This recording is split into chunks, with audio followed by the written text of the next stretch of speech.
Rasga a sua CLT, pede demissão agora e vai empreender. Nem todo mundo está preparado para empreender e é por isso que tantas empresas fecham no primeiro ano no Brasil. Eu acredito que tem que haver uma preparação e tem que ter haver estômago também. Todos nós estudamos em escola pública. Verdade. Todos nós viemos da mesma mãe, do mesmo pai e todos nós temos sucesso em áreas diferentes. Pensamos e agimos de forma diferente, mas cada um conseguiu conquistar seu espaço. E se a gente pode, filho de um caminhoneiro com a professora primária, que não tem nada de demérito nisso, mas é para dizer o seguinte: a base de ter sido asfaltada por nós mesmos. Se a gente pode, todo mundo pode. Uma empresa ela não quebra de uma hora para outra, ela dá sinais. E eu costumo dizer que existe benefício na ignorância. Como assim? Aquele empresário que não mede, ele não gerencia. O couro só sofre depois que descobre o chifre. Enquanto descobre, sofre não. É tipo isso que ela quer dizer.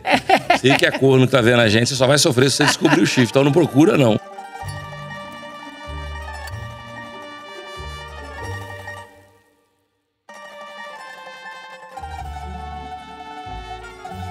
Meu amigo empresário, você está passando sufoco, não está conseguindo honrar seus compromissos, pagar fornecedor, pagar banco, pagar imposto, tem dívida acima de 4 milhões de reais, precisa entrar em recuperação judicial, lembra da Vixo. Vixo é uma das maiores e melhores empresas que pode levar você para uma recuperação judicial muito bem organizada para ajudar você, em curto espaço de tempo, honrar seus compromissos. Então, pensou em RJ, está com dificuldade? Pense em Vixo. E aí, galera do Padrinho Podcast, primeiro passo, se inscreve no canal, vai pro grupo de membros. Olha só, quem tá no grupo de membros tem 10% na compra de qualquer curso da Capital Upgrade, melhor empresa de gestão do Brasil, gestão e educação corporativa. Mas então, galera, vamos bater um papo aqui agora sobre empreendedorismo, sobre empoderamento feminino, sobre liderança, gestão de vendas, gestão de marketing. Vamos falar sobre tudo que pode acontecer dentro da empresa liderado por uma mulher que, por sinal, é minha irmã. Então, bem-vinda, Lília Rodrigues do Carmo, ao Padrinho Podcast. Dizem que o nosso programa é machista, né? Que 90% é homem, que vem e tal, mas já trouxe aqui uma mulherada power e hoje mais uma. Bem-vinda. Obrigada, Lázaro. É um prazer estar aqui com vocês, uma honra. E principalmente porque eu sei que sim, eu sou sua irmã e eu te acompanho. E é um orgulho para mim acompanhar a sua carreira, o seu desenvolvimento, mas é porque eu te amo mesmo. E dá tudo certo, não é nepotismo. Agora, hein? Olha lá. Ai, meu Deus do céu. Mas vamos lá. Primeira pergunta que o padrinho sempre faz, que aqui a gente fala de poder, de sucesso, de empreendedorismo e de uma série de coisas. Primeira pergunta é: quem é Lilian? Uau! Lilian Carmo, eu sou uma mulher apaixonada por Jesus, sou mãe do Arthur, que é o motor propulsor do meu desenvolvimento, filha da Elizabeth do Lázaro, que certamente forjou quem eu sou hoje, mas uma pessoa apaixonada por negócios, é onde eu falo que é o meu playground, onde eu me divirto. Então vamos lá, mas aí começa, o primeiro passo é o seguinte: antes de eu entrar, o que você faz hoje? Como é que começou a sua vida? De intraempreendedora para depois virar empreendedora, conta para essa turma aí. Legal. Nasceu lá no bairro Glória, entendeu? Aquele lugar que eu brinco. Ah, você conhece Glória? Não, então precisa conhecer. Bonito não, mas é legal. Cheio de gente boa lá. Então pensa o seguinte, como começou a carreira? A minha carreira, ela começou na indústria farmacêutica, né? Então, eu passei por Aventis, antes de se tornar Sanofi Aventis, AstraZeneca, Johnson & Johnson, mas comecei a minha carreira na indústria como representante propagandista médica. Depois me tornei gerente distrital, gerente regional, gerente nacional de vendas. E aí, depois de todo esse tempo na indústria, eu decidi empreender. E aí, comecei empreendendo em construção civil, paralela à minha carreira de executiva, fui tomando gosto pelo empreendedorismo. E aí, decidi fazer minha transição de carreira e sair, obviamente, das multinacionais e empreender na minha própria empresa. E assim, desde 2017. E aí, montei uma escola de desenvolvimento humano. Depois dali, obviamente, montei um canal de venda direta com o grupo econômico do qual eu faço parte. Me tornei sócia do Paulo Vieira, conselheira, hoje mentora de outros empresários e fomentando o empreendedorismo no Brasil, que é o que eu acredito. Então vamos lá, começando do começo. Você falou que você foi intraempreendedora. Porque intraempreendedora, turma, é simplesmente o seguinte: a melhor maneira de você conhecer o empreendedorismo é empreender no CNPJ de alguém, porque você vai ter de colocar seu tempo, sua capacidade intelectual, sua capacidade de mover gente, mas neste momento tu não bota dinheiro. Então é a melhor maneira que a gente tem de empreender. E aí vamos lá, essa passagem de intraempreendedora para empreendedora, o que você fez? Qual a transformação? Qual é a mudança de chave? O que o cara que está ouvindo a gente, que ainda não tem o negócio dele, mas ele quer mudar. Ele quer falar, cara, quero deixar de ser CLT. Entendeu? O que eu faço? Qual é essa mudança de chave antes da gente começar a falar sobre os skills de um bom líder? Muito bom. Eu me preparei. Né? Eu primeiro me dediquei com excelência a fazer o meu melhor dentro da indústria e aprender o máximo que eu podia nesse universo. Numa grande multinacional, com, obviamente, mais sofisticação do nível de gestão. Eu fui aprender ali. Ali foi minha grande escola. Então, eu sou muito grata a tudo que eu vivi dentro da indústria farmacêutica. Lá foi onde eu cresci profissionalmente e onde eu pude, obviamente, alcançar cargos maiores e mais responsabilidades. Mas quando eu decidi, Lázaro, empreender, eu falei, poxa, como é que esses caras pensam? Como é que eles tomam decisão? Tipo Geographic Channel, né? E aí eu fui conviver com empresários. Eu fui para um grupo de mastermind, né? E fui conviver com esse grupo de empresários durante um ano. Como que é o apetite desses caras para o risco? O que eles tinham que eu não tinha até então? Eu fui me autoavaliar e fui aprender. E, óbvio, eu me preparei financeiramente. Foi mais de um ano me preparando, assim, juntando dinheiro mesmo para poder empreender e ficar pelo menos um ano empreendendo sem precisar tirar reservas. Me preparei emocionalmente, então fui entender quais eram os riscos que eu tinha que tomar e como que eu ia lidar com esse risco. E óbvio, mergulhei nesse ecossistema de conviver com outros empresários. E depois de um ano, quase um ano e meio, foi que eu tomei a decisão de pedir demissão de 10 anos de multinacional e algemas que eu considero que são algemas de ouro. Mas esse ponto que você trouxe, Lázaro, para mim, para falar um pouquinho para a sua audiência, ele é muito importante porque alguns palestrantes, eles dizem assim, rasga sua CLT, pede demissão agora e vai empreender. E eu não acho que é assim, de verdade. Eu acho que nem todo mundo está preparado para empreender, e é por isso que tantas empresas fecham no primeiro ano no Brasil. Eu acredito que tem que haver uma preparação. E tem que haver estômago também. Tem gente que tem apetite e tem estômago para investir, por exemplo, em bolsa de valores. Tem gente que precisa investir no CDI, em uma aplicação mais conservadora. E eu acho que empreender é um pouco disso. Até que você tenha apetite para o risco, empreenda no CNPJ de alguém, como você diz, e aí aprende muito, arrisca ali dentro e só depois, com muito planejamento, com muita infraestrutura, aí sim se programe para pedir demissão. Eu acho, de verdade, uma irresponsabilidade aquelas pessoas que chegam e falam, rasga a CLT. Não faz sentido, na minha opinião. Concordo, gênero, número e grau, até porque a carreira executiva, se for bem implementada, se você for realmente bom, muitas vezes tu vai ganhar tanto dinheiro quanto o empreendedor, até mais. Uhum. Se você pegar aí grandes nomes, só dá uma olhadinha, os principais CEOs do Brasil que não são donos e os salários desses caras. Um monte. Ah, mas é de empresa grande. Que se dane, irmão. Tudo bem, você tem que ser o número 1. Se você olhar que tá na Forbes aí, acho que o menor deles é 30 milhões por ano e já tem nego de 60, 70, 50. Se você procurar aí na internet, Carlos Brito chegou a ganhar 300 milhões de bônus e é o CEO. Então, era o CEO do grupo Embev. Pensa assim, se você for bom e gerar valor, tu ganha dinheiro no seu CNPJ ou no CNPJ alheio. Concordo, gênero, número e grau. Sair rasgando CLT, principalmente pro pai de família, é óbvio. Ah, Lázaro, esses caras são CLT? Não, né? Mas eles são funcionários. Sim. Eles são funcionários. Você sair rasgando CLT, você sair trocando os pés pelas mãos, não é bom pra ninguém. Então, tem que entender, tá preparado? Sabe jogar o jogo? Sabe dormir no barulho? Entende direitinho aquilo que você vai fazer? Domina o mercado que você vai atuar? Vai. Se não, vai estrepar. Vai dar merda. Isso aí. Então, primeiro passo. Como funciona? Nós vamos chegar lá. Primeiro, aliás, isso aqui vai ficar para depois. Primeiro passo. No intraempreendedorismo, você liberou a equipe. O que é uma equipe boa? Qual que é o conjunto harmonioso de um bom time E qual o papel do líder? Assim, para mim, um time ele tem que ser movido por performance, né? Então, um time ele tem que entregar, ele tem que estar focado. E para mim, o líder, ele é o maestro disso. O líder, para mim, Lázaro, é o que extrai o melhor de cada um das pessoas do time.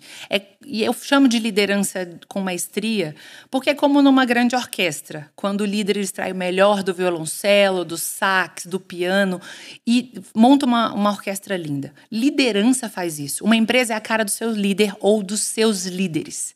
O líder é que dita ritmo, o líder é que move as pessoas para o resultado, o líder é que tira as pessoas que estão remando para fora do barco ou que estão remando num ritmo ou numa direção contrária. Então, para mim, a liderança ela tem um papel fundamental nos resultados do time. E, óbvio, um bom time é aquele time que, sim, ele é inspirado por essa liderança, que é cobrado por essa liderança, mas é um time que entrega e que entrega junto. Eu costumo dizer que eu nunca vi ninguém construir algo grandioso sozinho. Eu acredito que só se constrói algo grandioso junto. E fala o seguinte, dentro da cadeia, a gente está falando de liderança ainda, né? Dentro da cadeira de liderança, você falou, e líder é gente que move gente que transforma. Dentro da cadeira de liderança, quando que você começa a achar que a mentalidade está errada? Quando a mentalidade do líder começa a falhar? Eu costumo falar o seguinte, o líder escroto que maltrata as pessoas, que não tem respeito, é um líder ruim. Agora, o líder fofo demais também ele é ruim. Que se ele é muito amado, ele não cobra. Porque ninguém ama quem cobra. O brasileiro, aliás, o ser humano, ele não gosta de quem pressiona, não gosta de tomar feedback e não gosta de quem cobra ele das responsabilidades dele. A partir do momento que você faz isso, você acaba não sendo amado, idolatrado, você tem que ser respeitado. Tomou líder, mal respeitado. Quando que você acha que mentalmente, aí agora eu vou falar mais com alguém que lida com a inteligência emocional das pessoas, um líder começa a colapsar?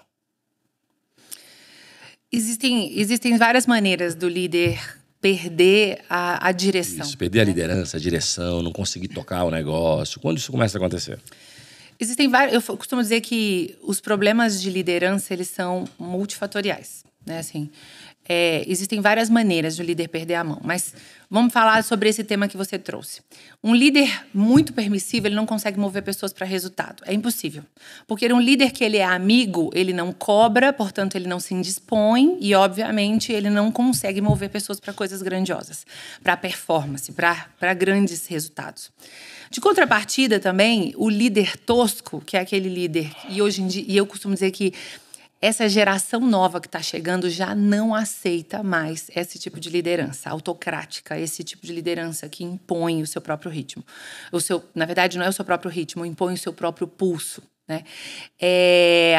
A liderança autocrática, na minha opinião, escravagista, essa liderança faça porque eu estou mandando, ela forma times emburrecidos. Bote amor nas minhas palavras, mas só faça o que eu falo.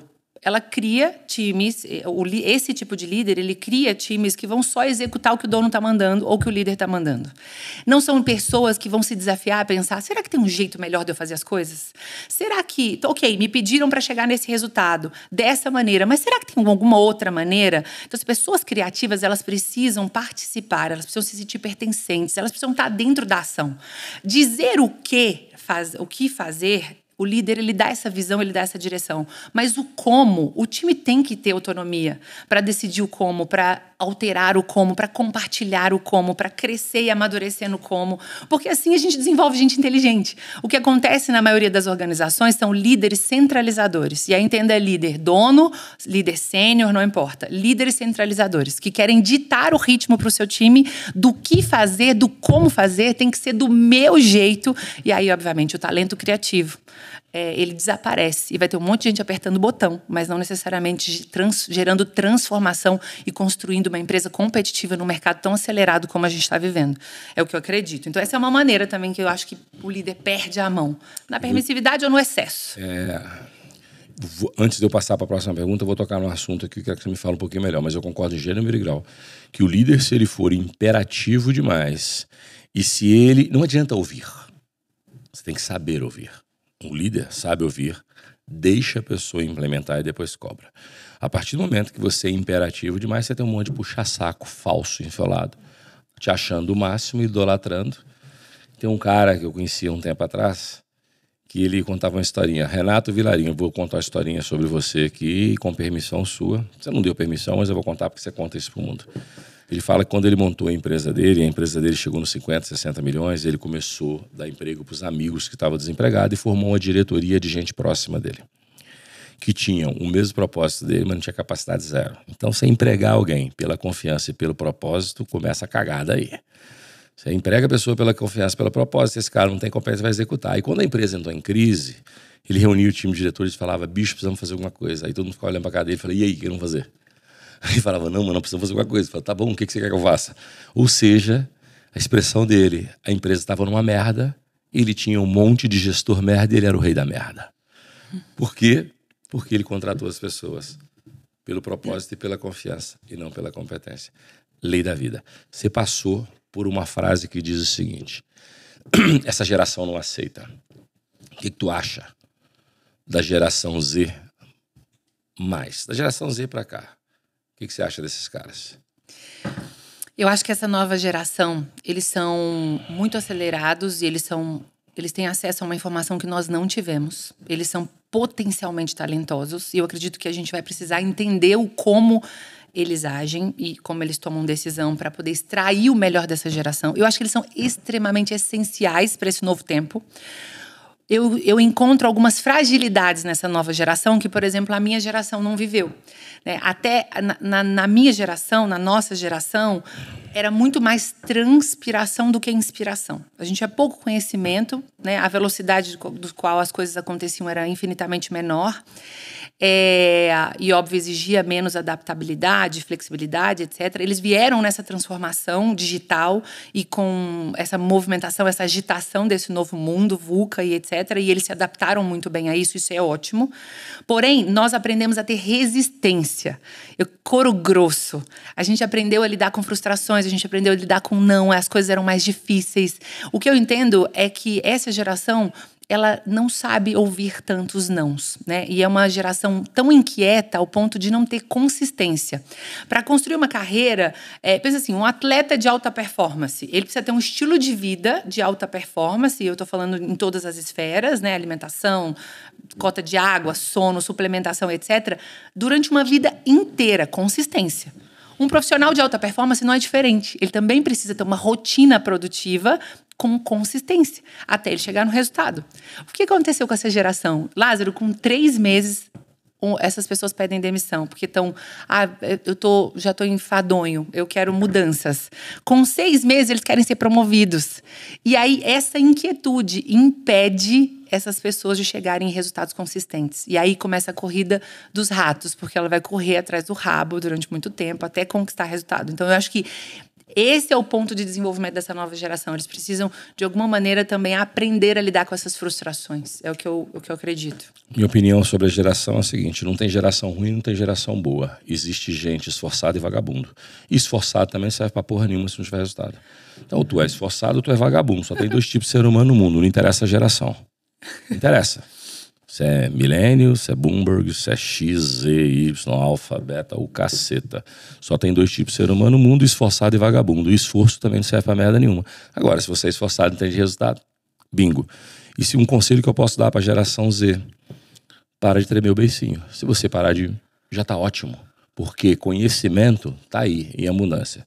Só que conhecimento serve pra porra nenhuma se não tiver aplicabilidade.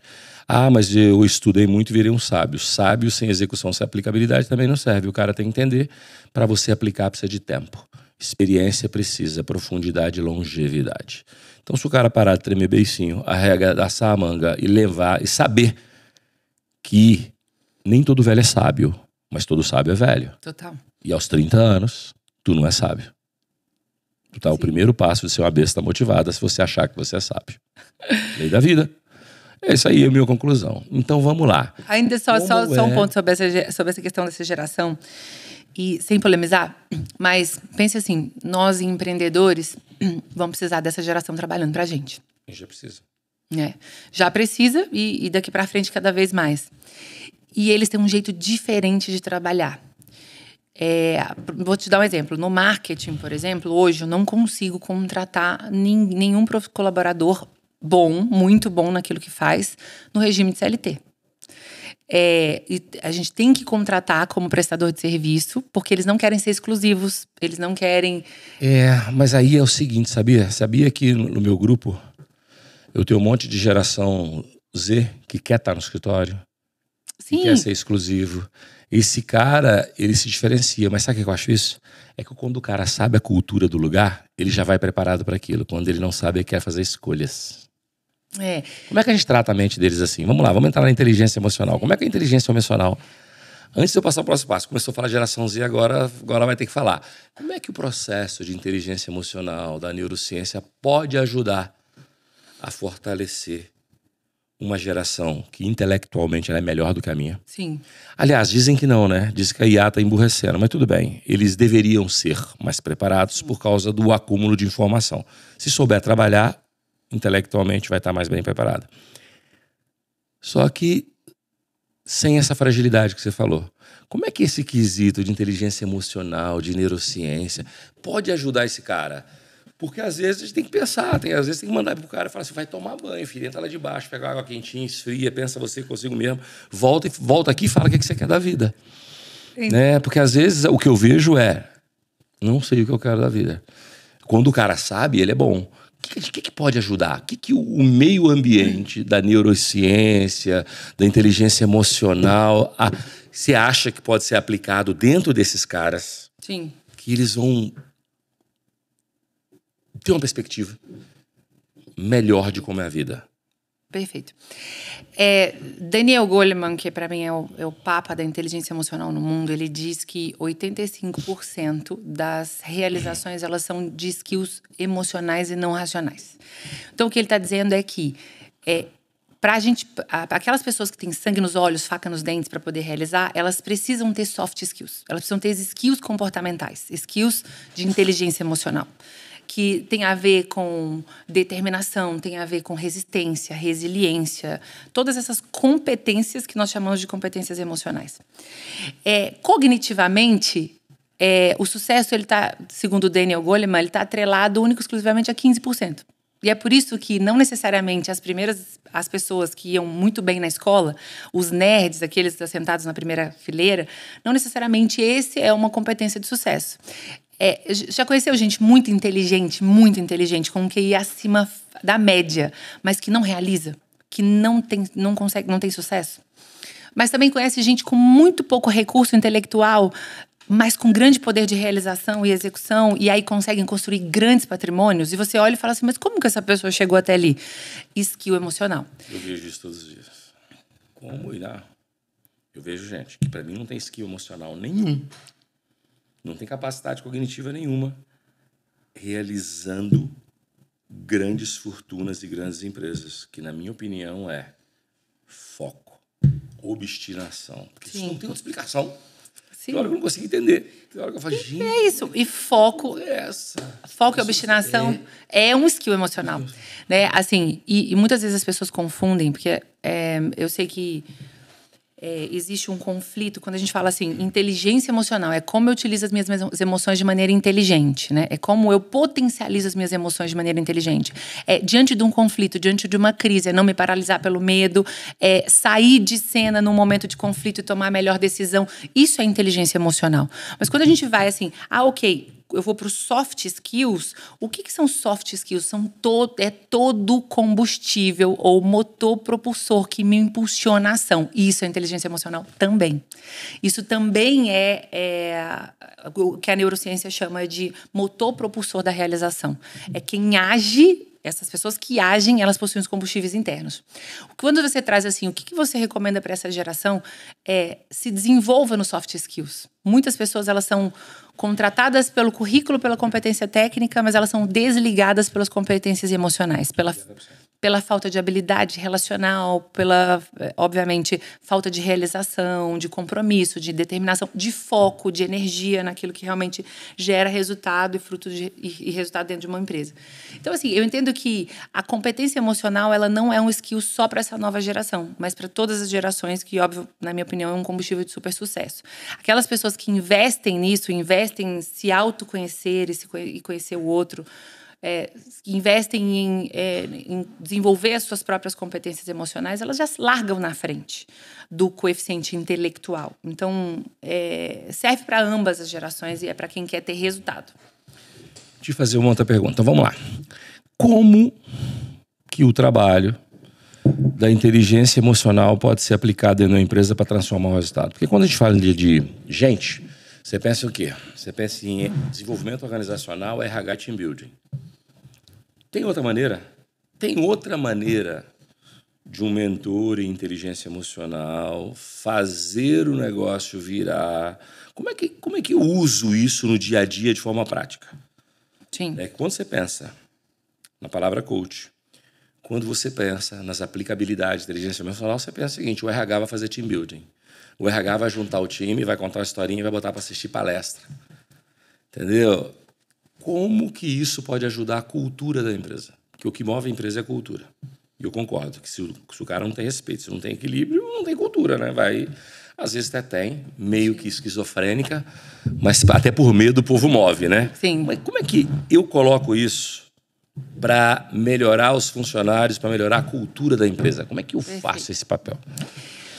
O treinamento e o desenvolvimento, que obviamente, todo mundo fala que isso é uma responsabilidade de RH, mas, na minha opinião, não é só de RH, é do dono, é do líder. É do presidente, é isso aí. Né? Ela é uma ferramenta, né? Treinar até se tornar. Falar várias vezes até que vire cultura. Isso funciona. Só que eu também acredito, Lázaro, que o desenvolvimento ele é alto. Que as pessoas elas precisam buscar o seu desenvolvimento e não só ficar terceirizando isso para a empresa, esperando que a empresa me desenvolva. Então, quer dizer que agora as minhas habilidades elas precisam ser treinadas única e exclusivamente pela organização. Não.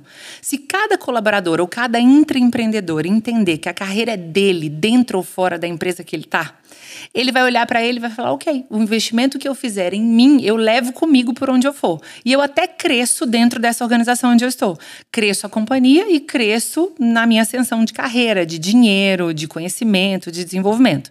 Então, eu entendo que a principal alavanca do desenvolvimento organizacional é a autorresponsabilidade. É eu entender que eu sou dono da minha carreira e focar no meu desenvolvimento. Agora, como líderes, o nosso papel é fomentar isso, que cada um busque o seu desenvolvimento dando o quê? Dando feedback, mostrando as áreas de oportunidade. E eu sei que falar de feedback no Brasil é uma cultura diferente, porque para o americano, feedback é retorno e eles cobram feedback. Feedback para o americano é um presente. Então, me diga o que eu preciso melhorar, né? É a sua contribuição na minha vida. No Brasil, feedback é visto como algo ruim, né? Mas o feedback é uma principal alavanca de desenvolvimento dentro de uma organização. E, óbvio, de fomentar uma cultura forte baseada em alta performance, é o que eu acredito. Eu sou um defensor de não contratar ninguém com mentalidade diferente. O dono é o seguinte: eu contrato gente com pensamento divergente, mas nunca com mentalidade diferente, porque vai dar pau. Exemplo, eu não posso colocar numa mesa um cara de extrema esquerda para negociar com de extrema direita, porque a negociação não vai acontecer. Porque as convicções são absurdamente opostas. Então, isso para mim é mentalidade. Mentalidade é aonde eu quero chegar, sobre qual maneira. E pensamento divergente é quais os caminhos que eu posso seguir ou não. Porque quando eu boto gente que pensa diferente, esse cara pode me dar uma puta de uma ideia, desde que a gente saiba onde a gente quer chegar. Os dois querem chegar no mesmo lugar. Se um quer chegar ali e o outro ali, não adianta contratar. Primeiro, o que você acha disso? Segundo trouxe o cara de mentalidade. Como é que eu começo a trabalhar crença, propósito e causa na cabeça do cara de acordo com a concepção da neurociência? Então, pensa, conceito de mentalidade, se eu estou certo ou estou errado. Segundo, como é que eu posso trabalhar? Porque depois você traz o cara com a contabilidade, com a mentalidade, você tem que julgar um propósito na vida dele, né? Uma causa, uma crença, crença não é religião. Como é que eu faço a cultura andar baseado na inteligência emocional dos caras? Porque muito se fala, E pouco eu vejo. Sim.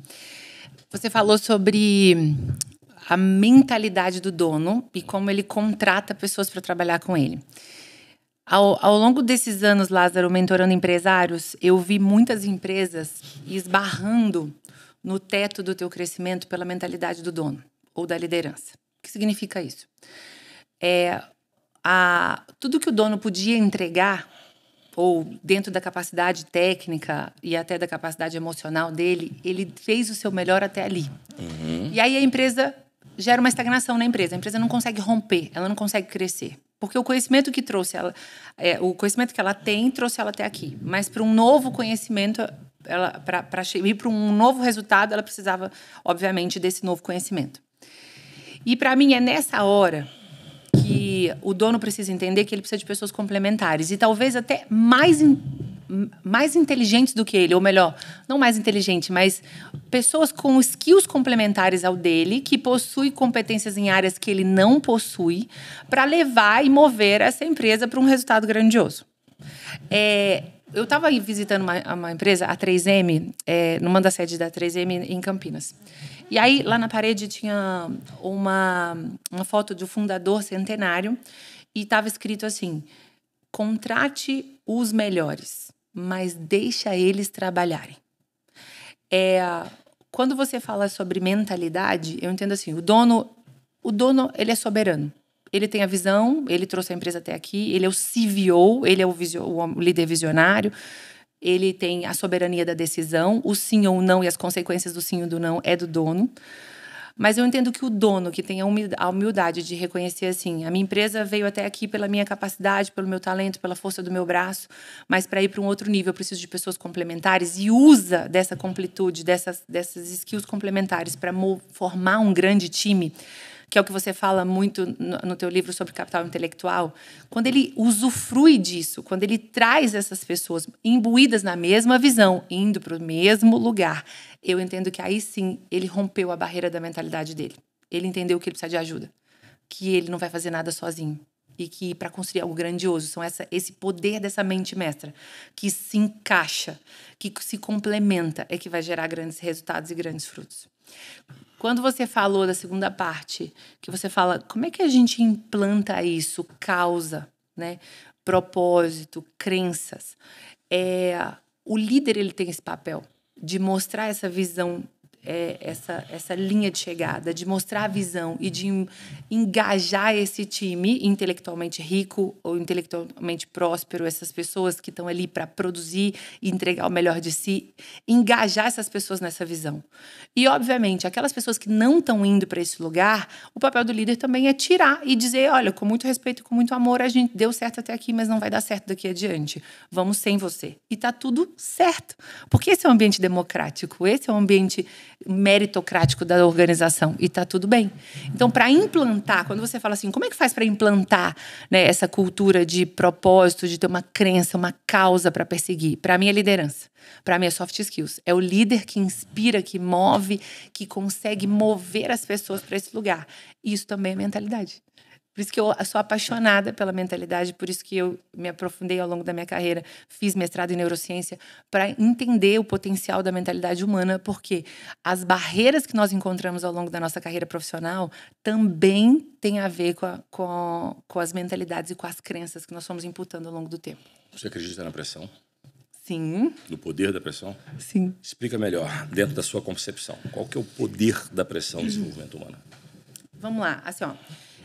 Não sou nem eu. Existem estudos que evidenciam que pressão gera resultado. Um ambiente de pressão gera resultado e move pessoas. Claro que o que a gente tem que dosar como líder é essa dose de pressão, né? Eu preciso colocar essa atenção nas pessoas, eu preciso desafiar, eu preciso tirá-las da zona de conforto, porque... Vamos lá, só para separar. Pressão é diferente de tensão. Tensão, para mim, é maléfico, em todos os casos. Mas pressão ajuda.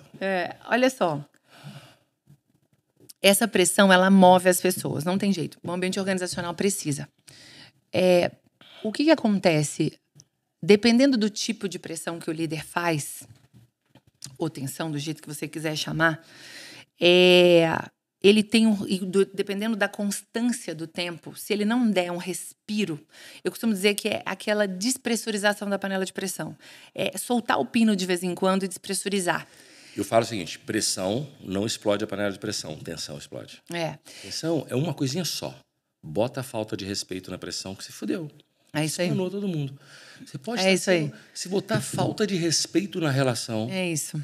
acabou a benesse da pressão. Para de ser pressão e começa a ser tensão. E um cara tensionado, ele desequilibra emocionalmente. Estoura e arrebenta, ele não aguenta. Não aguenta. Pode meter pressão. Agora não entra com atenção, não. Porque eu falo, tô fora, bro. Falta de respeito. Entrou, tô fora. Me fala o seguinte, como é que faz pro cara ficar nesse limiar? Eu acho, na minha opinião, singela, mantenha o respeito e mantenha a cobrança. Eu disse pra você que o líder bonzinho, ele não serve pra porra nenhuma, porque o líder bonzinho não pressiona. Ele colabora. Ele quer a concordância. Ele quer a concordância, ele colabora, ele evita conflito. Então, aí a coisa não anda. Como é que a gente faz? Porque é um limiar, né? É uma linha tênue. Como é que faz, na opinião sua, para conduzir o time bem, né? A gente falou de respeito aqui, mas além do respeito, como é que é? Ambiente, sei lá. Fala. Sim. Sugere uma forma de pressionar sem tensionar. Perfeito. Existem duas maneiras, né, de pressão. A autopressão, onde eu me cobro, eu me exijo. Essa é ótima. E essa é o que mais impulsiona a gente. Mas também existe a pressão quando eu exijo o melhor do outro. Um líder, ele tem que ter expectativas elevadas acerca de si mesmo, mas acerca do seu time. Ele tem que deixar claro isso. Eu espero o melhor de vocês. Conhecendo quem vocês são, eu não posso me contentar com o médio, com o medíocre ou com o abaixo da linha. Eu não posso me contentar. Sabendo da tua potencialidade, eu tenho altas expectativas com relação a você. E quando você calibra essa expectativa, você está dizendo para o outro, eu não espero, até aqui você vem, daqui para frente eu não aceito você vir. Ou até aqui eu aceito o seu comportamento, daqui para frente eu não aceito.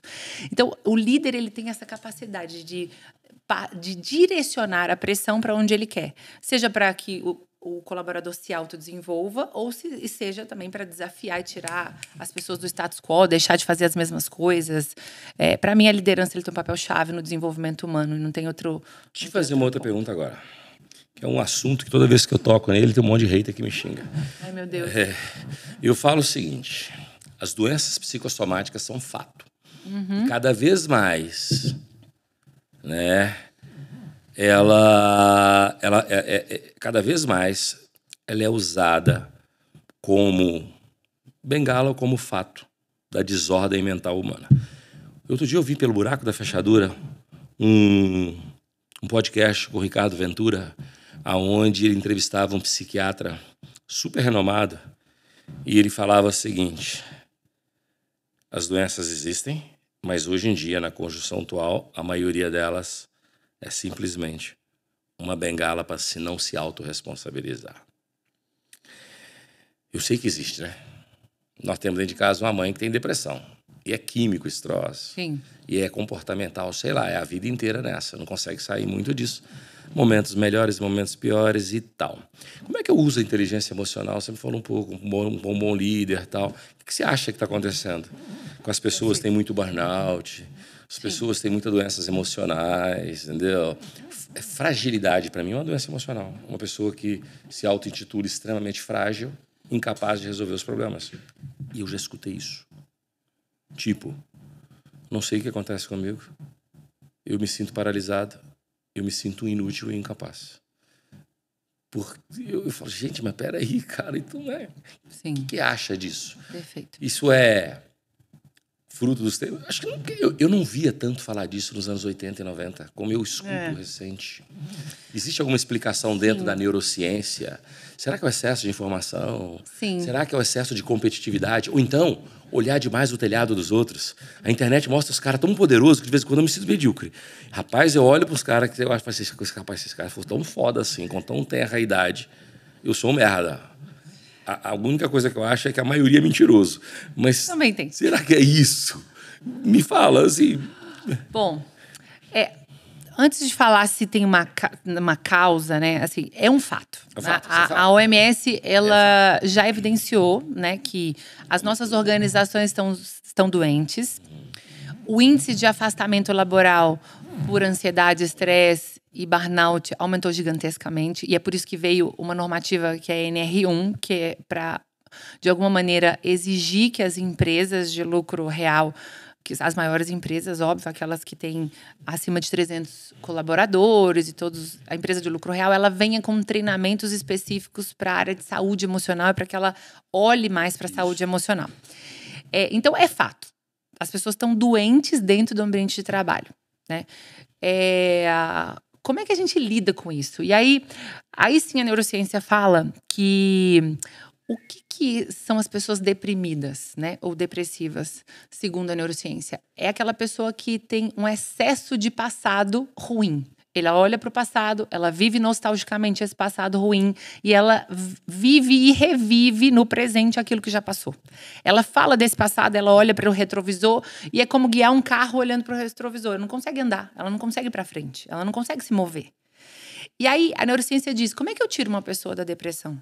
Eu faço ela olhar para o futuro. E como é que isso traduz dentro... Da ansiedade. Se tira depressão, joga na ansiedade. E esse é um conceito muito robusto. Talvez eu não consiga falar tudo aqui, mas é muito interessante, porque isso chama inteligência foco-temporal. Quando eu tiro a pessoa do passado, eu tenho que projetá-la para o futuro, mas eu tenho que projetá-la para um futuro bom.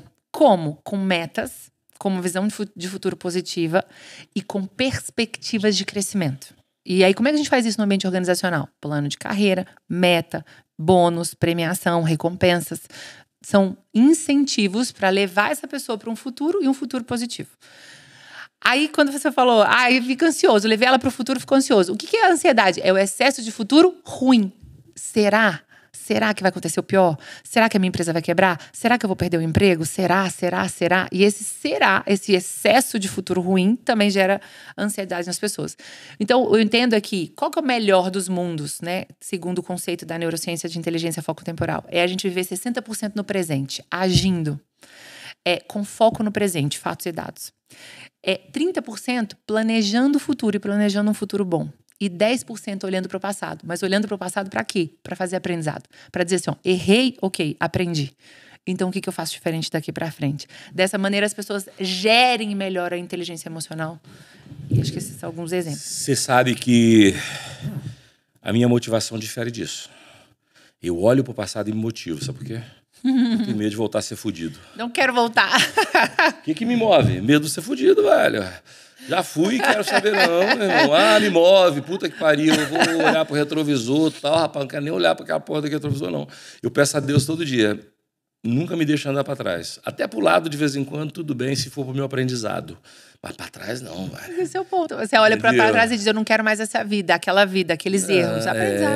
Aí você fala, porra, tô com medo de andar para frente. Então, eu costumo falar, outro dia me fizeram essa pergunta, Lázaro, o que te motiva a vencer? Eu falei, medo de ser fudido. Entendeu? Porra, eu não quero me... Não, você me desculpa, não. Eu não nasci para isso. Eu quero o melhor para mim, para minha família, para as pessoas que estão próximas e prosperidade. Vou te dizer uma coisa, sabia?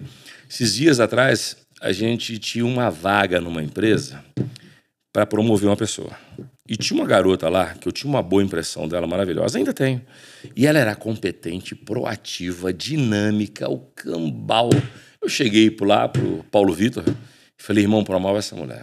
Aí ele falou, também acho, nós temos que promover e tal, vamos promover ela. Chamamos ela e promovemos, ela pediu demissão. Por quê? Ela simplesmente, depois da promoção, disse que ela começou a parar e pensar na responsabilidade que ela tinha que encarar para frente. E ela teve crise de ansiedade, síndrome do pânico. Primeiro é o seguinte, nós promovemos ela numa sexta-feira, comemoramos, ela ficou feliz, abraçou todo mundo e tal. De repente, não apareceu na segunda. Aí ela ligou avisando que estava com crise de ansiedade e síndrome do pânico. Mas a gente achou que era por outro motivo. Imagina, Deus do céu, rapaz, quando alguém me promovia no passado, que eu ia ganhar dinheiro, imagina se eu ia ter síndrome do pânico, eu ia ter síndrome da riqueza. Eu ia falar, gente, eu vou ganhar qualquer R$1.000 a mais, é síndrome da riqueza. E ela voltou depois dos 15 dias de afastamento e pediu demissão e disse que era por questões emocionais que ela precisava se tratar, que ela era grata, feliz, ficou realizada, mas ela se autocobrava tanto. Total. Que o medo É isso. do novo desafio, ela entrou em pânico. É isso. O medo imaginário. Ela falou que ela imaginava chegando na empresa, coordenando o time e com a responsabilidade de realizar tal tarefa. Ela se via pequena e emocionalmente ela paralisava. É isso. Entrava em crise de ter de tomar taxa preta. Cara, é loucura, mas um é real. negócio que é real, porque eu conheço a pessoa. E, cara, a pessoa tinha todos os meus créditos.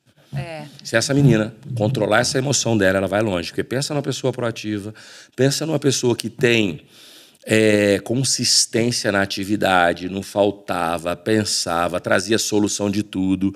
Eu cheguei a comentar, moça, mas você não precisa fazer nada além do que você faz hoje. Você só vai mudar o título. Se nessa nova tarefa você fazer o mesmo afinco, a mesma coisa que você fez desses anos anteriores, tu vai ter o maior sucesso do mundo. Não topou, cara. E foi embora. Parece Nunca mais com a loucura, gente. Lázaro. Parece loucura, mas é real. O nosso cérebro ele é muito poderoso. E ele não sabe distinguir o que é imaginação do que é realidade. Então, tem gente que projeta um medo imaginário na mente. Ele pensa sobre esse medo nem aconteceu. Não existe nenhum fato e dado que leva para esse lugar. Mas ele cria um ambiente tão hostil na sua mentalidade e, obviamente, ele é impedido por isso. E é um efeito químico, tá? Não é só um efeito... As pessoas acham, é um efeito emocional. Não, o eixo HPA produz mais cortisol por causa desses hormônios adrenérgicos, né? Ele produz mais cortisol e, obviamente, essa pessoa sente mesmo fisicamente as consequências do medo. Agora, é óbvio, né, que assim, isso é a maturidade, né? Eu costumo dizer que tá com medo, vai com medo mesmo, faz, realiza e aprende com os erros. Melhor é errar e aprender do que não fazer, se paralisar pelo medo e não chegar a lugar nenhum. Eu já falei isso em outro podcast. Minha vida inteira, eu aceitava o desafio, depois eu ia descobrir o que ele é e se eu dava conta ou não. Mas primeiro eu topava. Falei, é pra melhor? Tô dentro. Mas você já fez? Vou fazer, vou dar um jeito. É pra melhor? Tô dentro. É pra pior? Quero não, filho. Pra piorar porra nenhuma na minha vida. Mas pra melhor, tô dentro. Agora, deixa eu te fazer outra pergunta aqui. O cara, como é que ele dá sinais que ele tá prestes a entrar em crise? E outra coisa, a gente sabe que o empreendedor dorme no barulho. Todo começo de mês, você não sabe se você vai bater a meta de venda, você não sabe se o dinheiro vai bater no caixa e fazer folha de pagamento. Se o cara quer ficar rico, ele tem que aprender a dormir no barulho. Sim. Ele tem que aprender a saber que efeitos colaterais e problemas vão acontecer. Esse é um discurso que eu uso com todo mundo. Sim. Uma vez o cara chegou, não, mentira, eu estou há 20 anos empresário, nunca sofri efeito colateral, sempre que usei do CNPJ, nunca teve problema. Eu falei, qual o tamanho do seu negócio? Ele falou, 1 milhão por mês. Eu falei, então tá bom, hein? Quero ver se é grande. E mesmo assim ainda tem. Mesmo assim ainda tem. Mas me conta assim, o cara, existe alguma coisa emocional que o cérebro avisa que ele pode entrar em crise, em pane? Qual o comportamento típico desse cara? Por exemplo, essa menina. Eu não via comportamento típico nenhum nela. Pelo contrário. Cara, conversando, vendo ela trabalhar, eu falei, gente, é power. E ela espanou. Existe alguma coisa da gente prever isso? Sei lá. Ou se é literalmente... Sim. Acontece. Não. Tanto no ambiente organizacional quanto na minha vida, na sua vida, é assim, ó. Uma empresa, ela não quebra de uma hora para outra, ela vem quebrando. Existem sinais. Um ser humano, ele não surta de uma hora para outra. Ele vem surtando, ele vem dando sinais. São os sinais, é isso. Para quem está ouvindo aqui, de repente você está pirando um cabeção aí e não está sabendo. Vamos falar dos dois aspectos. Primeiro, assim, quando que eu sei que uma empresa está entrando em crise, né? Que foi a sua primeira pergunta. Uma empresa, ela não quebra de uma hora para outra, ela dá sinais. E eu costumo dizer que existe benefício na ignorância. Como assim? Aquele empresário que não mede, ele não gerencia. O corno só sofre depois que descobre o chifre. Enquanto descobre, sofre não. É tipo isso que ela quer dizer. Você que é corno que tá vendo a gente, você só vai sofrer se você descobrir o chifre. Então não procura, não. E tu não vai sofrer. Em boas palavras, é isso que ela tá te explicando. Esse é o jeito Lázaro, mas o jeito Lilian é um pouquinho mais delicado. Mas é isso mesmo. existe benefício na ignorância. Porque a pessoa, talvez a empresa dela tá quebrando e ela nem sabe. Por quê? Porque ela não gerencia, ela não mede. Então, o cara que não tem indicadores, que ele não consegue mensurar para onde a empresa dele tá indo, metrificar, ele dorme. Ele dorme com tranquilidade, porque ele nem sabe que a empresa dele tá quebrando. Mas, obviamente, em algum momento, ele é pego, ele diz, ai, minha É por empresa isso quebrou. que o cara fala comigo assim, ai, minha empresa tá morrendo por causa do caixa, seu Lázaro. E eu falo, o problema não tá no caixa. A caixa é um sintoma das merdas que tu fez antes. É isso aí. Tu fez um monte de merda durante anos, aí ferrou seu caixa. É isso aí. E continua que esse raciocínio tá bom. Então, pense que uma empresa ela vai dando sinais de uma crise.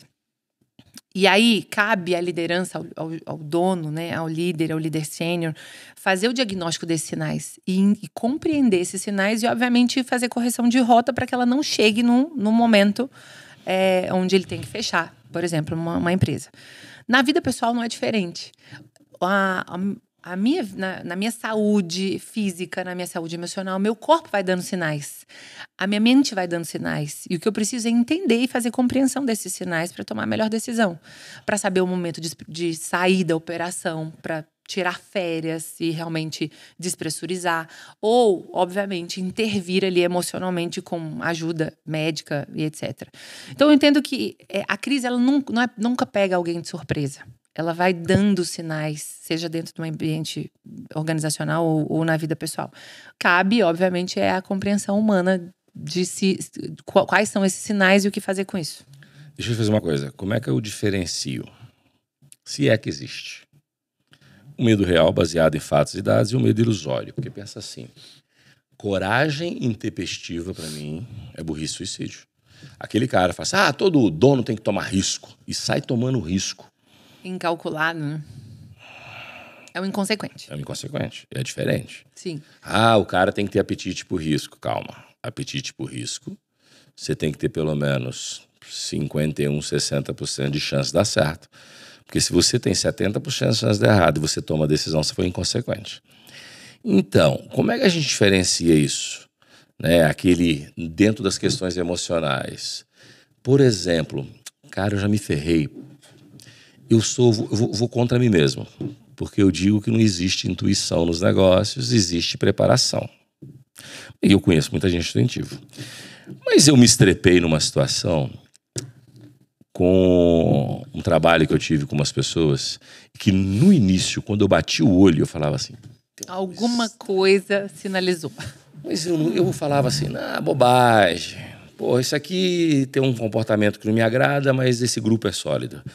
Eu liguei para algumas pessoas, o que você acha dessas pessoas? Eles surgiram do nada, mas hoje são muito sólidos. Depois eu descobri que, eu devia ter escutado meu sentimento lá atrás. Como é que é isso? Existe esse lance dentro da neurociência? Existe. A intuição te avisa, se não te avisa, tem gente que fala assim, o santo não bateu. Ou o santo bateu, quer dizer o seguinte, antipatia gratuita... ou simpatia gratuita. Tem isso também, né? Mas será que é alguém avisando? O que é isso? Dentro, sem trazer para o lado religioso, né? Que eu falei do santo aqui. Sem trazer para o lado religioso. O lado conceitual mesmo. Como é que é? A gente sente... Eu acredito na intuição, mas pensa assim, o líder, o dono, o empresário, que só toma decisão baseado na intuição ou no empirismo, ele também está fadado ao fracasso.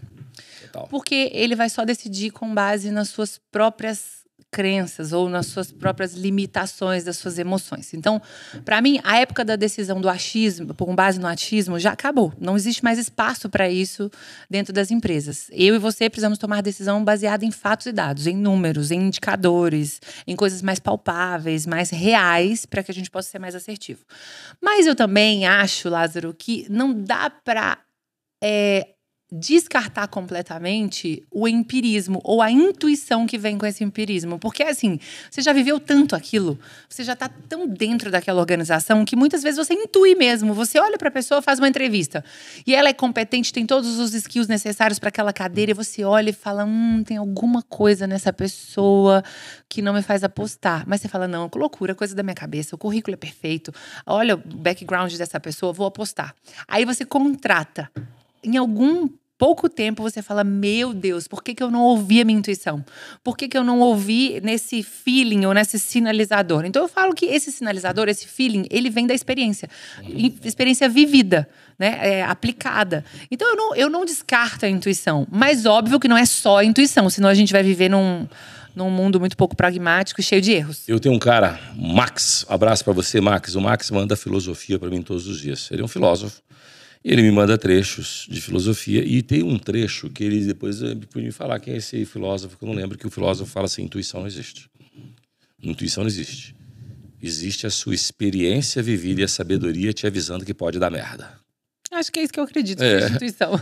Não existe intuição, existe a sabedoria e a experiência vivida dizendo que naquele cenário pode dar merda. Peraí. Pode, alguma coisa que você viu já te avisa. Já vivi isso antes. Me soa tem parecido. Chance de dar errado. Muito cuidado com isso. E eu não vou lembrar, rapaz, o Max me manda esse texto, eu li um texto, porque ele me manda todos os dias um pensamento filosófico de algum filósofo, seja ele da antiguidade, da média ou do mundo contemporâneo. E eu gosto desse troço. Tem uns papos que são meio chato, mas tem umas coisas, por exemplo, esse negócio é isso, a intuição não existe. É a sua experiência. É a sua vivência te avisando que algo pode dar errado. Alguma coisa pode dar errado. Sinalizando para você.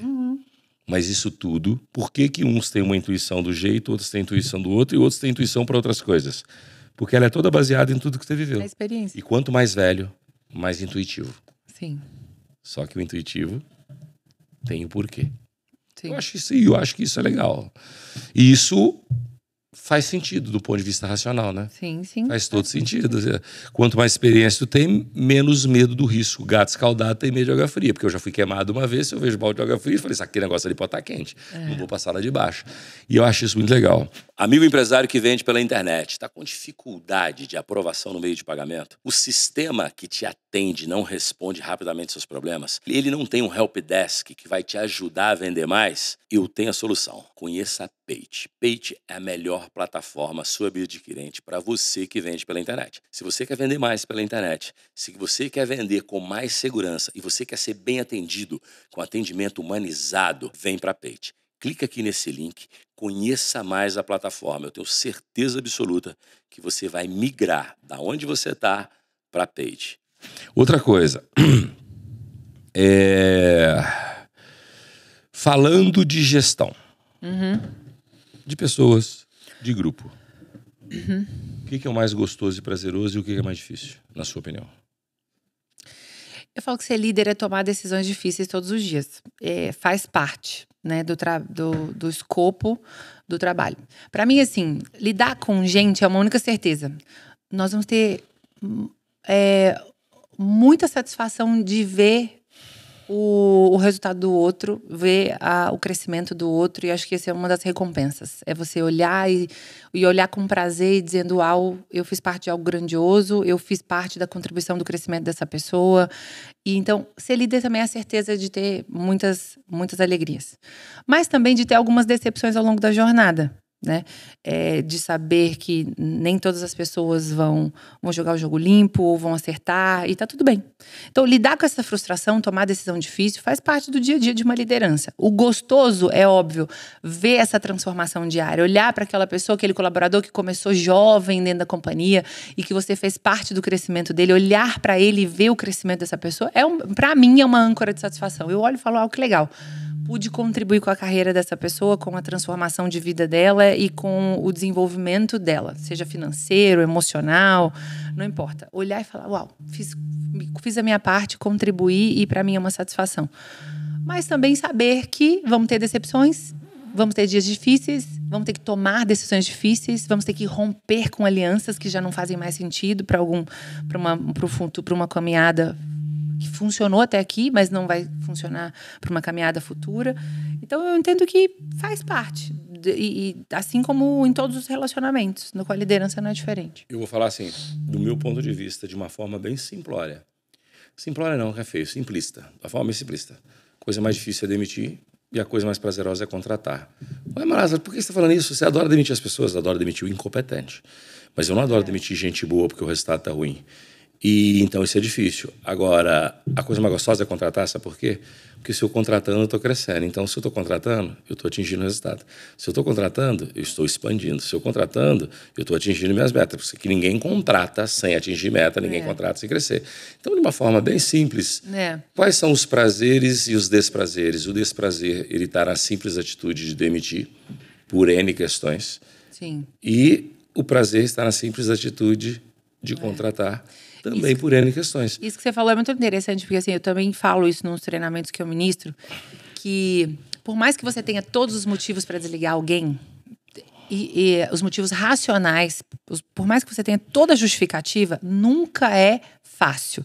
Eu falo que só um sádico vai dar risada no dia do desligamento de alguém.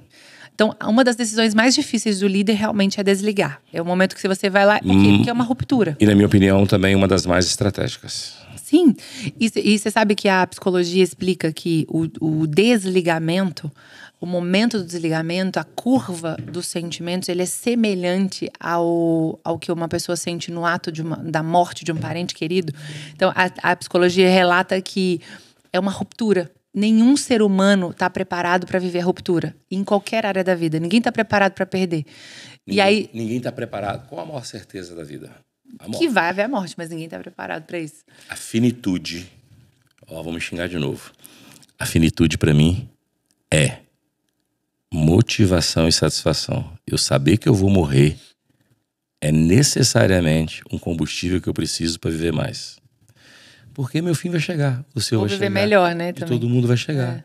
É um combustível que eu tenho para botar intensidade. Outro dia o cara falou assim, eu tô ficando mais velho, eu vou tirar o pé. Meu irmão, se tu tá ficando mais velho, tu tem que sentar o pé, filho. Senta o pé com força, porque vai acabar, velho. Já que vai acabar, vamos sentir a última acelerada? Vamos sentir o último vento no rosto? Vamos sentir os prazeres nas pequenas coisas? Porque quando você é jovem, você tem... Eu já fui, né? Tô falando por mim. Qual era o meu grande defeito quando eu era jovem? Buscar o prazer longínquo. Esquecer do prazer imediato. Eu só vou ser foda quando eu tiver tanto no banco, quando eu tiver o carro tal, quando eu tiver a casa tal, quando eu tiver a família tal. Peraí. Eu fui foda todos os dias, em versões diferentes. Sim. Cada fase da vida tem uma versão. E aí, quando você fala que a finitude é combustão, o nego fica bravo. Não, combustão é nascimento. Caralho. Nascimento eu posso ser leizinho. Acabei de nascer, vou ter mais 70 anos de vida. Meu irmão, tu tem 50. Tu tem mais passado que futuro, que provavelmente você não chega aos 100. Então, bota gasolina nesse tanque aí e acelera esse troço. E aí eu vou te dizer o seguinte, outra pergunta. Com essa mudança de mercado, qual a tendência? E as mudanças você vê chegando que o empresário não pode perder a onda. Com esse monte de mudança, com esse monte de inovação, o que você acha? Você comentou um negócio que eu acho. Você tem que saber lidar com o futuro, com a futura geração. Apesar que na minha porta, se o cara sabe que ele vai espanar, ele nem bate. Entendeu? Talvez porque o cara já conhece, ele nem vai. Quem bate na porta não está um pouquinho mais preparado. Mas quais as tendências ou mudanças que você vê que está chegando e o que os empresários têm que estar preparados ou ainda não perceberam? Pode ser tudo, comportamento de consumidor, pode ser tecnologia, pode ser excesso de comunicação, pode ser qualquer coisa. Sim. Outro dia eu vi um cara falando que a IA vai evitar tanta doença que a longevidade nos próximos 5 anos vai dar um salto de 20. Falei, para mim vai ser bom, hein? Porque eu, com o passado já muito mal do que o futuro, fiquei até... Eu acredito. Que seja, mas e aí? Vai, conta.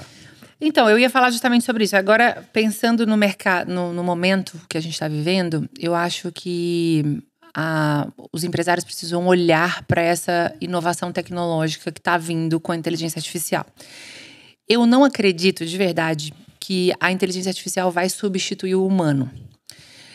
Mas ela potencializa a performance de uma maneira absurda, né? Eu estava recentemente numa... Como a tecnologia fez. Sim, a vida inteira. Desde que saiu a propulsão animal, a propulsão a combustão, né? E ela foi mudando o processo industrial, saiu de manual para automatizado. Tudo isso aconteceu em proporções menos rápidas. Aconteceu, né?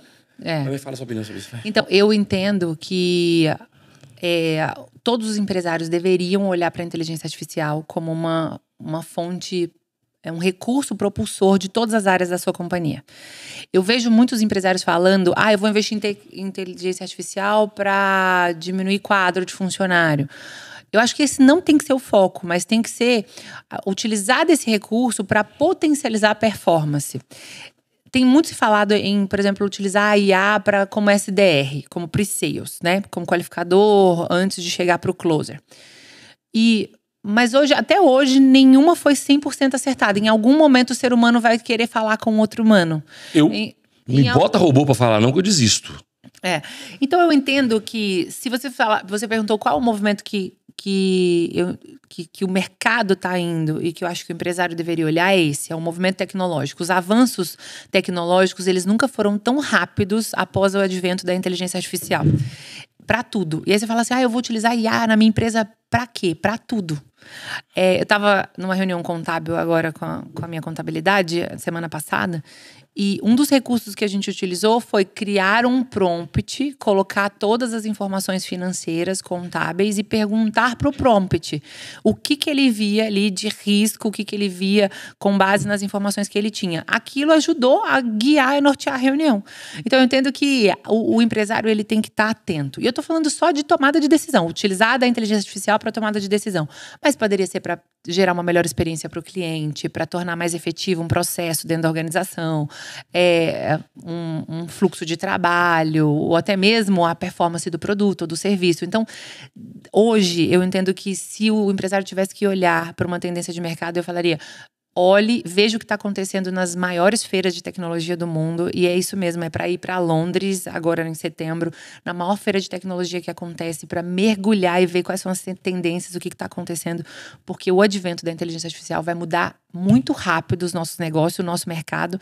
E quem não estiver dentro ou preparado para mudanças rápidas, talvez fique um pouco para trás ou perca performance. E aí o cavalo selado já passou. Ontem, a gente esteve aqui com dois caras, que é o Ricardo da Conta Simples. É Conta Simples mesmo, né, velho? O Fernando da Conta Simples e o Sérgio Sobata. Os dois são especialistas em IA e tecnologia. Todos os dois engenheiros de tecnologia de formação. Engenheiro de quê? Esqueci. Ciência da computação 1? E todos eles engenheiros, formados em ciência da computação. E eles falando o seguinte: não existe inteligência artificial sem o cérebro humano impulsionando. Esquece. Ela não vai fazer tudo. E a conversa aqui foi: para que você vai botar inteligência artificial no seu negócio focando em reduzir? Por que você não bota a inteligência artificial focando em prosperar? Em growth. E se tudo que você pensa em reduzir, entendeu? Mas eu tenho 10 caras, eu posso fazer com 5. Se você pode fazer com 5 e você faz com 10 usando a inteligência, tu dobra. Eu tenho 10 caras hoje. Aí eu vou usar a inteligência artificial, vou fazer com 5 o mesmo resultado. Falei, mas quem que diz que eu quero o mesmo resultado? Se eu faço com 10 hoje e a inteligência artificial me faz fazer com 5, por que eu não mantenho os 10 e eu dobro? É isso. Minha produtividade. É tão louco isso, porque tem tanta possibilidade. Eu estava recentemente conhecendo uma software house que estava desenvolvendo um CRM para o pequeno empresário, onde ele escuta a ligação do consultor, confronta com o script padrão e diz qual o índice de assertividade desse vendedor com relação ao script. Só que esse script ele é mutável. Por quê? Porque a IA começa a ajustar o script conforme ele vai percebendo as ligações que mais converte. Olha que sensacional, a IA sendo utilizada para mapear o humano, extrair o melhor script do humano, transformar isso num script padrão e agora nivelar o time do comercial. Eu achei sensacional quando ele apresentou esse Score Lead, sabe? Quando ele apresentou essa tecnologia. E aí ele tá falando em redução? Não, ele tá falando em potencialização. E agora o consultor vai estar falando, o vendedor, né, vai estar falando aqui com o cliente e vendo um prompt sendo atualizado em tempo real com base nos scripts mais vencedores e que mais trouxeram conversão de vendas. E aí parece tão distante da realidade, não tá aqui, já tá acontecendo, é hoje, tá batendo na porta. Deixa eu fazer uma pergunta, não sei se dá para fazer isso aqui por causa de questão até de tempo. Quanto tempo você vai precisar para explicar isso? Qual conselho qual conselho que você dá pro empreendedor, pro microempreendedor que quer ter um time emocionalmente equilibrado e produtivo dentro das empresas? Desde a contratação, que tipo de treinamento eu posso dar. Exemplo, bicho, na hora de contratação, usa o Headhunter e faça uma análise de skills emocionais. Depois, vamos fazer um treinamento, um team build baseado nisso. Treinamento contínuo. Que conselho dá para o cara ter gente de alta performance baseado no seu conhecimento de preparação de gente? Perfeito. Que o conselho, sei lá se é conselho, se é... Não, dica não é porque dica é raso. É conselho mesmo, vai. Lázaro, é complexo falar porque, assim, eu entendo que são muitas as vertentes de desenvolvimento de gente, né? Outro dia eu estava vendo a Cris Junqueira falando sobre a importância de se treinar e desenvolver times pensando principalmente no consumidor final. Porque ela fala assim, se uma empresa ela trabalha para o consumidor, para o cliente, ela tem que treinar e capacitar o seu time de front-end, o seu time que está em contato com o cliente de uma maneira absurda. Tanto quanto ela se preocupa em fazer um produto ou serviço de extrema qualidade. Porque não adianta ela ter um produto ou serviço de extrema qualidade se ela não tem gente ali dentro, ali na frente do cliente preparada, seja para vender, ou para explicar, ou para fazer a execução desse serviço, ou até a entrega do produto na casa do cliente. Então, se isso é tão importante, né, se desenvolver pessoas é tão importante, por que as pessoas fazem pouco isso dentro da organização? Por que o tempo de preparação dentro da organização é tão pequeno? Por que eu não treino meu time todos os dias? Se essa é a pessoa mais importante dentro da minha empresa, porque ela vai estar em contato com o cliente final. E aí eu posso dizer que o motor propulsor da rotina, ele pode engolir, né, a preparação. E aí, obviamente, vai engolindo a performance, vai engolindo o melhor desenvolvimento do ser humano. O dono, o líder, o gestor, ele tem que pensar em pílulas de desenvolvimento com esse ser humano. Você falou de recrutamento e seleção. Recrutar bem é super importante. Recrutar baseado só em hard skills não é o suficiente. Uma entrevista de 2 horas não é o suficiente para balizar quem são as melhores pessoas para a sua companhia. Por isso que um processo seletivo ele deve ser longo. O que acontece é que a maioria das empresas esperam ter a vaga para poder recrutar. E aí, por causa disso, o senso de urgência, a pressão do resultado, dos pratos caindo, faz ela contratar os primeiros candidatos que chegam. E aí, obviamente, ela tem um trabalho maior que é desenvolver depois que essa pessoa entrou dentro da organização. Mas, então, quando você falou de recrutar com recrutamento longo, que avalie não só os skills técnicos, mas os skills comportamentais. Como é que eu vejo os skills comportamentais? Um bom especialista de recurso humano, ele foi preparado para ler isso de maneira verbal e não verbal, mas também de ver isso em comportamentos. A maneira como você age fala mais de você do que você imagina. Existem processos seletivos hoje que as pessoas colocam câmeras numa sala e observam o comportamento do candidato desde a chegada dentro da empresa.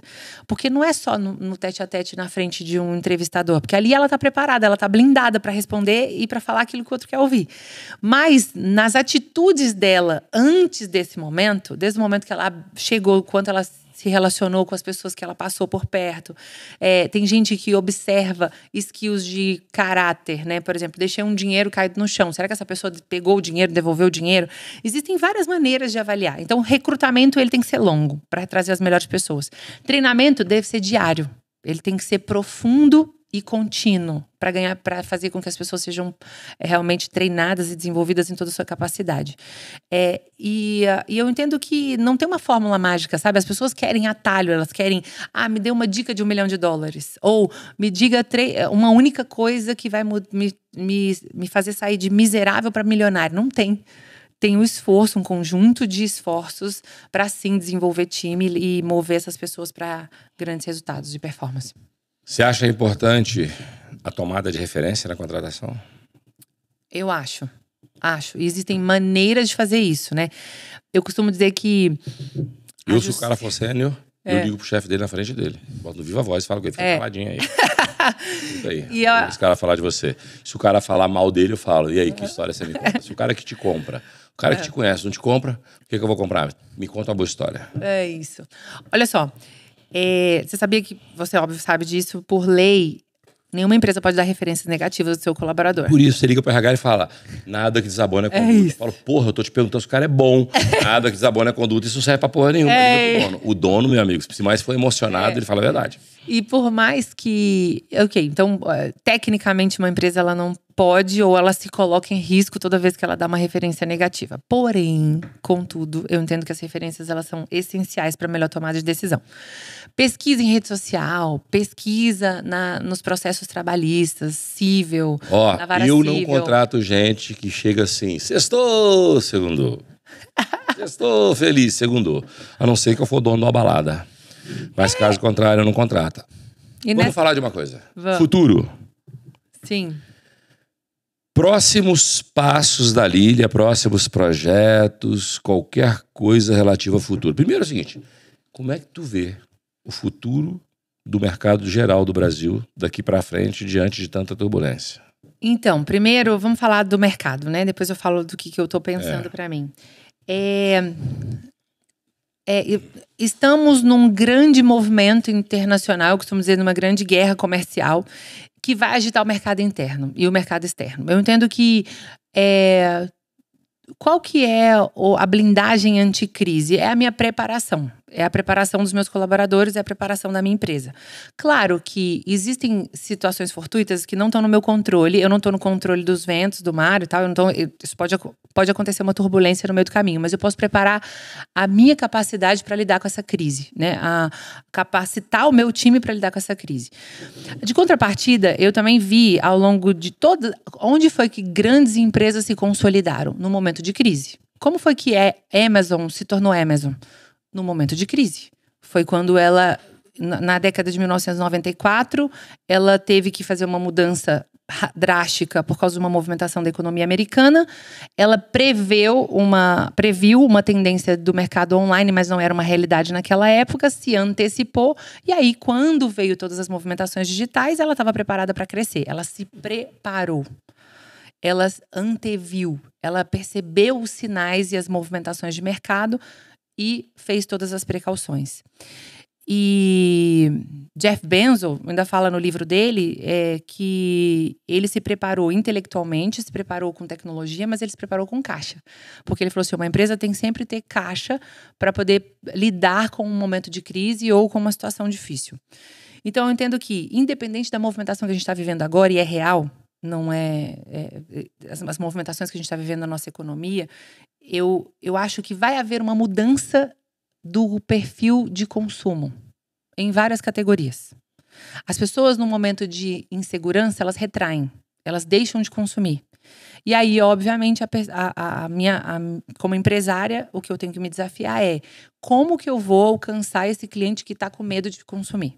Como que eu vou utilizar a melhor performance, a melhor estratégia, a minha melhor prestação de serviço para chegar nesse consumidor que agora está paralisado ou está com medo. Então, olhando para o mercado, eu acho que é isso. E perspectiva de futuro da Lilia. O que você vai fazer nos próximos anos, né? Primeiro fala de você. Vamos lá. Então, Lázaro, você acompanhou a minha trajetória. Eu fiz essa transição, né? Eu vim como intraempreendedora de grandes e multinacionais, decidi empreender, me tornei executiva de novo, C-level, né, do grupo que eu atuo hoje por 4 anos. Fui para a cadeira de conselho e agora voltei a assumir a liderança das minhas empresas. Então, assim, o meu plano de futuro é voltar para a operação das minhas empresas, né, das minhas organizações, colocar todo o conhecimento que eu adquiri até aqui nos meus negócios e alavancar isso. Claro que, se você falar assim, o que você ama fazer, né? Eu amo a liderança, a gestão do dia a dia, amo. Mas eu também amo treinar, amo estar no ecossistema de empresários, de mentoria, de masterminds. Então, eu vou fomentar essa esteira de produtos que eu tenho hoje, dentro do grupo econômico que eu faço parte. E aí, óbvio, eu vou fazer essa esteira, porque isso me dá prazer, sabe? Isso me dá paixão. E para mim, a minha paixão é impulsionar o Brasil, e óbvio, meu sonho é impulsionar outras nações também através do empreendedorismo, porque eu acredito de verdade que impulsionando empresas a gente pode ajudar a construir coisas grandiosas e realmente gerando valor para as pessoas, mesmo através das organizações. Outro conselho, já comecei a dar para o conselho aqui, né? Outro conselho. O cara que está querendo dar o próximo passo agora, ou está começando, e ele está inseguro com o futuro econômico, político, social, commodity do Brasil. Eu tenho a filosofia de vida que a pior crise é a crise interna. Total. Se você deitar no travesseiro e você começar a sentir fraco, tu levantar se sentindo sem capacidade de executar alguma coisa, de realizar suas vontades, aí sim, aí você não vai fazer nada. Mas o resto, a gente, bem trabalhado, a gente consegue vencer desde que tenha saúde. E esse cara que está aí querendo fazer a mudança que você já fez ano passado, o cara que está inseguro, qual conselho tu dá do ponto de vista emocional, soft skills, e do ponto de vista de hard skills também? Conselho geral que você pode dar para esse cara aqui. Cara, tu tá inseguro? O que tu faz de manhã? Eu costumo falar, sabe? Meu Deus é minha consciência. E ela me guia. E ela também me dá força. Até na hora que eu falo fudeu, eu falo, puta que pariu, como é que eu vou fazer dessa merda? Ai, eu tenho que arrumar uma saída, porque se não tem solução, solucionado tá, né? Sim. Tem que ter um momento. E a gente vê muita gente com essa insegurança, com essa incapacidade, com esse bloqueio. A gente falou um pouco disso, né? Semestre passado e tal. Sei lá se você vai ter que repetir um pouquinho o que você falou no começo. O cara que tá vendo a gente tá inseguro com o Brasil, tá inseguro com a empresa dele, tá inseguro com ele mesmo. Do ponto de vista da neurociência, do ponto de vista do controle das emoções, do ponto de vista empresarial, o que é que a gente fala pra esse cara? Ó, tá com medo, vai com medo mesmo. O que significa isso? Em todo desafio tem uma oportunidade. Em toda crise, uma grande chance de crescer e prosperar. Eu entendo que tem que haver planejamento, sim. Né? Quando você falou sobre o que você recomenda para as pessoas que fizeram uma transição de carreira, de intraempreendedorismo para o empreendedorismo, eu digo, se planeje. Não seja um inconsequente. Né? Não meta os pés pelas mãos, não arrisque todo, de repente, o dinheiro de uma vida conquistada por uma aventura. Não é isso. Faça, obviamente, um planejamento porque vai te levar para esse alvo. Mas haja, que eu falo que as pessoas estão paralisadas. E aí, obviamente, ela, por excesso de planejamento ou por excesso de medo, ela não age e, portanto, não chega no resultado. Por falta dele também, né? Por falta dele. Se ele também não planeja, fica com medo. Isso. As duas coisas. Então, eu acho. Mas faça alguma coisa para sair desse lugar. Sai dessa zona de conforto, dê o primeiro passo. E óbvio, cada um tem um apetite, sabe o estômago que tem, né? E o apetite para o risco. De repente, um risco menor no início. Todos nós podemos chegar no topo do Everest. O que vai diferenciar a altura do Everest. Tem gente que tem o Everest muito alto, tem gente que tem o Everest baixo. Cada um constrói o seu Everest. Mas o que não pode é deixar de construir o Everest. É isso. E não tem nada a ver o cara falar, cara, eu quero ter uma empresa pequena que sustente a minha família. Ok. Então tudo bem. Eu quero triplicar de tamanho, eu quero ser o melhor que eu posso nessa existência e eu quero dar o maior número de emprego, eu quero ter a melhor qualidade de vida possível. Também não tem nada errado com isso. Tá tudo bem. Tá tudo bem. Então, vamos lá, nós vamos chegar na fase do bate-bola? Vamos. Quanto tempo tem, Davi, já? 1h20? Então, beleza, o podcast de ontem, 1h30, esse bate 1h30. E vamos lá, é o seguinte... Maior erro que você já cometeu na vida pessoal e profissional? Vida pessoal. Vida pessoal, eu acho que o maior erro foi confundir os conceitos de acreditar e confiar. Eu falo que acreditar é dar crédito. Então, todo mundo tem o direito de acreditar no outro, dar crédito ao outro, né? Mas confiar tem que vir com relacionamento. Então, eu acho que eu já me frustrei ao longo da minha caminhada pessoal com algumas frustrações por confiar demais. Na vida pessoal é isso. Dê crédito, mas não crie expectativa. Lei da vida. É isso. Porque a frustração é real. Na minha vida profissional, eu já errei por ter subjugado do tipo assim, eu vou dar mais uma chance. A pessoa pedir mais uma chance, eu falar, vou dar mais uma chance. Mesmo sabendo que não tinha mais jeito, que já era para ter dado um fim naquela relação profissional. Ou seja, desligar mesmo, romper com uma aliança ou romper, e eu fui dando mais tempo. Não, eu vou dar mais tempo, vou insistir. E aí eu acho que essa é a diferença entre insistir e persistir. Persistir sempre, mas insistir é ruim. Então eu acho que eu errei bastante em alguns casos de insistir em pessoas que não queriam mais. Qual a principal qualidade de um ser humano ou de um líder? Integridade. Quem são as suas fontes de inspirações e quais são as pessoas que você modela, porque tem coisas diferentes, né? Inspiração, às vezes, não é o cara que eu vou modelar, porque é impossível.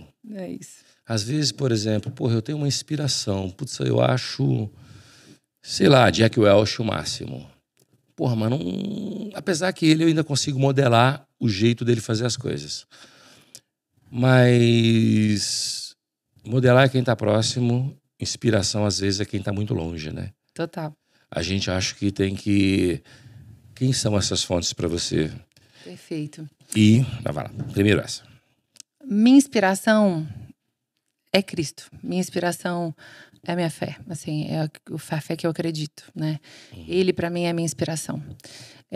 Referências... Eu tenho pessoas que são referências em áreas diferentes. Então, como empresário, eu tenho referências. A Flávia Augusto é uma referência, você é uma referência. Na área familiar, né, pessoas que têm um sucesso familiar, eu tenho outras referências. No pilar saúde, referências. Então, eu entendo que referências eu tenho outras e cada uma na sua área.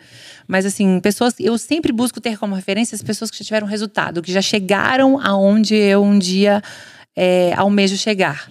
Naqueles resultados. Eu olho e falo, se ele já chegou, o sucesso deixa pistas, deixa eu olhar para essa pessoa, porque algo eu vou aprender com a trajetória dela. Meta que falta conquistar. Uau!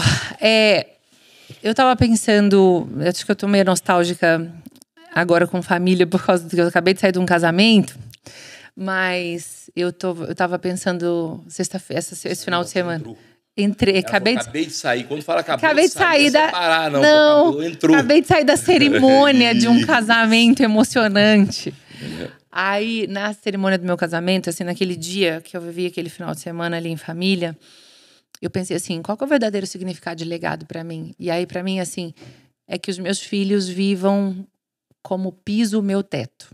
Que eu seja nessa vida uma referência para ele e que realmente eu possa encaminhá-los, assim. Então, uma coisa que eu quero, um sonho que eu quero viver é ver o Arthur encaminhado na vida pessoal, assim, ver os meus filhos vivendo um verdadeiro significado de legado que não tem nada a ver com dinheiro, tá? Tem a ver com valores, com princípios, com como eles vão encarar a vida. E aí, quando fala profissional, eu tenho um sonho, sabe, assim, de ajudar a transformação das pessoas através das organizações, mas com princípios sólidos, sabe? Eu vejo muito desvirtuamento de valores no ambiente corporativo e eu acho que a gente pode fazer uma alavanca e uma contribuição nessa área. Você sabe que depois que eu virei pai e que as pessoas perguntam assim, né? Qual a meta para o futuro? É que daqui a 30 anos, 20 anos, 30 anos eu vou estar com uns 80. 30 anos, 20 anos. Meus filhos queiram estar próximos de mim, não pela piedade, não pela caridade e não pelo dinheiro, porque que eles realmente queiram estar próximos. Isso é uma meta de vida difícil pra caramba, porque geralmente, quando o pai fica velho, a mãe fica velha, o filho está próximo pela caridade, porque tem que ajudar quem ajudou eles. Né? Ou pelo dinheiro, que o pai tem muito dinheiro. Total. Mas nunca pela vontade. Porque eles tenham realmente o desejo de estarem próximos. Vai ser uma construção, aí, né? Não, é o relacionamento. Aí, literalmente, eu construí um legado patriarcal, que a gente acha essa palavra feia. Não, bando de feminista chato. Bando de gente mimizenta. Porque a sociedade patriarcal é o caos do mundo. O caos do mundo é gente chata. Imagina. O caos do mundo é gente chata, entendeu? Então, eu acho que é isso. Então, estamos chegando a mais um final do Padrinho. Galera, hoje com a minha irmã, né? Com a Lília. Não foi nepotismo, fala pra eles. Não foi nepotismo, porque eu não chamei ela aqui para contar historinha de fadas, nem Alice no País das Maravilhas. Eu chamei ela aqui para contar a realidade da vida dela. E lembrando que é o seguinte, do bairro Glória sai mais gente.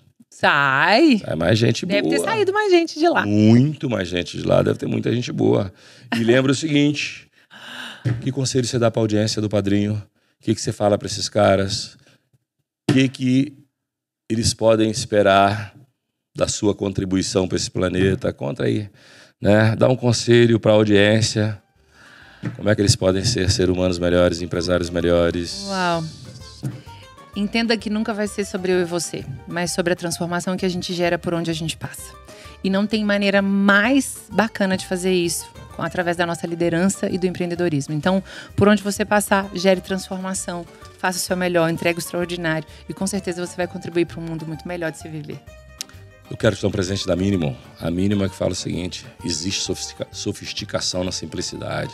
Uau. Existe ficar bacana no básico. Então toma uma camiseta da Minimum pra você. Uau, que lindo! Amei meu presente. E é isso, galera do Padrinho Podcast. Espero que vocês tenham gostado dessa entrevista em família. Ela, na família em casa, seria eu, um irmão e ela é a caçula, né? Então, eu vou falar para você o seguinte: todos nós estudamos em escola pública. Verdade. Todos nós viemos da mesma mãe, do mesmo pai e todos nós temos sucesso em áreas diferentes. Pensamos e agimos de forma diferente, mas cada um conseguiu conquistar seu espaço. E se a gente pode, filho de um caminhoneiro com a professora primária, que não tem nada de demérito nisso, mas é para dizer o seguinte: a base teve de ter sido asfaltada por nós mesmos. Sim. Se a gente pode, Vamos buscar. todo mundo pode, desde que tenha comprometimento, sangue no olho. Para de tremer beicinho e vai trabalhar, porque as coisas acontecem. Obrigado, minha irmã. Boa, obrigada, mano. Tamo junto. Mano, não vou revelar o seu apelido de infância. Tô brincando. Beijo, Ninho! Beijo.